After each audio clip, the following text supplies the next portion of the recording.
Hello, and I hope you're doing well. Today I've got a pretty exciting upper body session planned.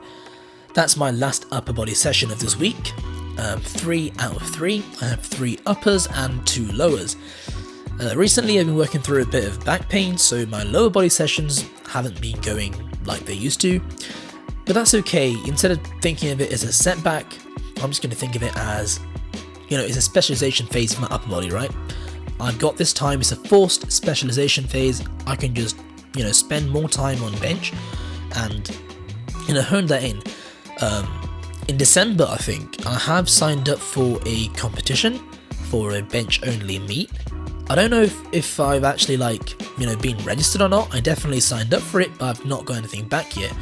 But fingers crossed, I should be doing a meet in December, so I'll keep you updated on that. But for now, this is my last bench session of the block, and that means it's a testing day. Last block I did a test with 130 kilos, and I got 6 reps with that, which is pretty good. And then I put it back in, reran the block, and the weight I was supposed to test with this block is supposed to be 130 again.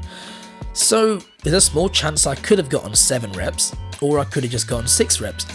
But the problem with that is it's just so boring. It's really, really boring. So I thought, what's something I haven't done in ages? What's something fun I can do and still, test where I am? And the thing that came to mind was, let's just rep out 2 plates on bench. Because, it's been so long since I've even gone for high reps like this on bench. It's been ages. I don't think I've gone above 15 reps for an AMRAP ever. So it's going to be really fun to see what I get today, see what I can. So here I am just warming up, just trying to go for these really explosive reps, those gym Reaper style reps. I can't exactly do clap reps just yet.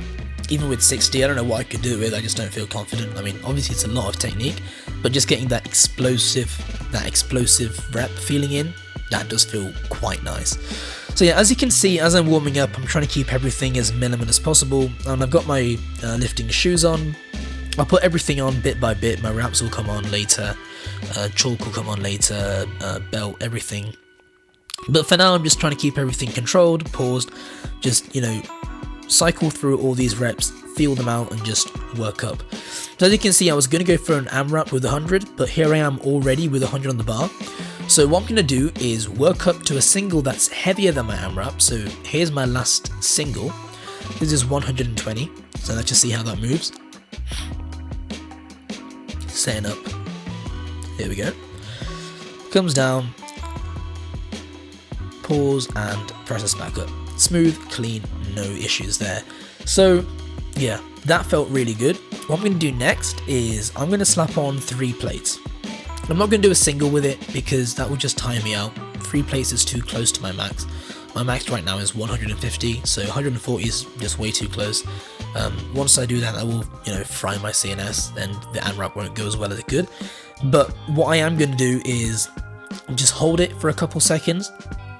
And I've spoken about this before, but literally what it does is just holding 140 kilos in your hands and then stripping 220s off. 220s off. It just makes the next weight feel so much lighter, even if you don't actually press it. And here I am just getting the chalk to dry.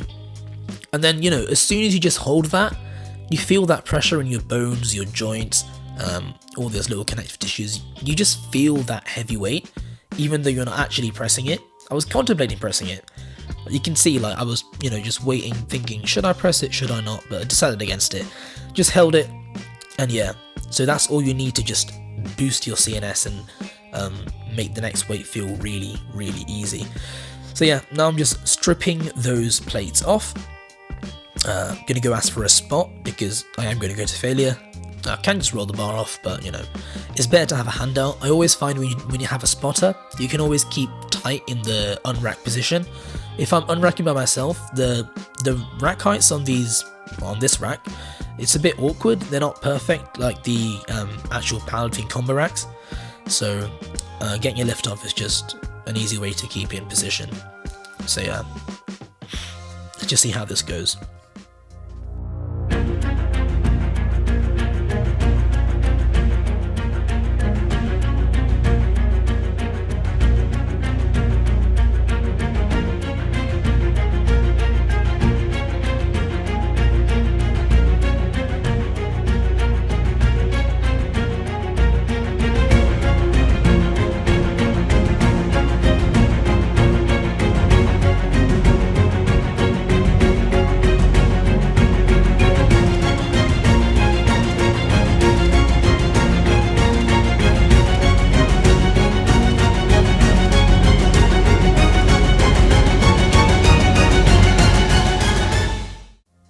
So 17 reps, nearly 18 actually, and I've got to say that felt incredible.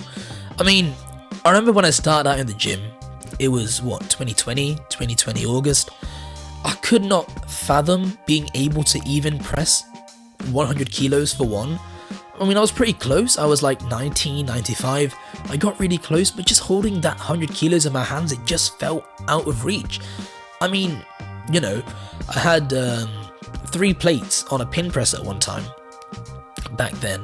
I just held it and I was like, yo, this weight is ridiculous. There's no way I'm ever going to be anywhere near this level. But yeah, 3 years of consistent training later, and it's just it's amazing to be able to just rep out 100 kilos like that. Yeah, it does feel amazing. So I put it into a calculator actually, and I think 17 reps was about 156.7 kilos, and 18 reps would have been 160 kilos. So based on that, I'd be around, 158. I almost got the 18th rep, but these calculators, they're never really accurate. They could be higher, they could be lower, especially with high reps like these. For me personally, I found usually they are pretty accurate even with the high reps, but obviously you don't know what your single is unless you actually test a single.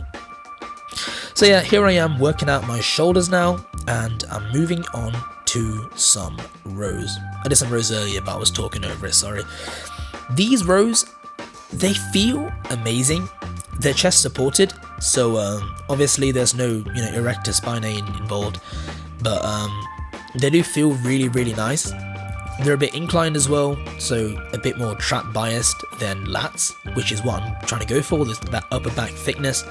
I use straps just because, well, my grip's not very good, and even if I could hold on, I'm trying to bias my back, aren't I? So yeah, they are a pain to set up, but once you do set them up, they feel really, really good. So I think they're worth it. For now, I'm just going to keep them on my upper body days. Here what I'm doing is a hold with a dumbbell, not wrist curls, just a wrist hold. It's not really for my forearm muscles, it's more for my wrist tendons, all the tendons that run down, because I've heard that for tendons, eccentrics and isometrics with heavy weights is actually what gets them going, because first of all, tendons are very, very stiff. They need high weights to make them change at all, and secondly, they need long periods of time to get the blood flow in. The more blood and nutrition they get in, because they have a pretty limited blood supply, the more blood they get in, the better. Right now I'm just trying to focus on forearms a lot. I've just realized how important forearms really are. I've been neglecting them since I started lifting. I've just never done forearms. So I'm thinking if I can try and add an inch to my forearms, in the next 1 year, that's a very good goal to go for. So here I've just got some wrist extensions, because not just me, everyone skips wrist extensors. So yeah, doing some quick reps with those, getting the blood flow in. Other things I'm doing for my forearms, I'm doing those captors and crush grippers. I'm doing some dead hangs with some weight added. I'm doing some forearm isolation work like pronation, supination, that sort of stuff. But yeah, hopefully my forearms will grow. So that's one of the things I'm focusing on right now. But anyway, that was it for this workout. I really hope you enjoyed this video, and I'll see you next time. Bye.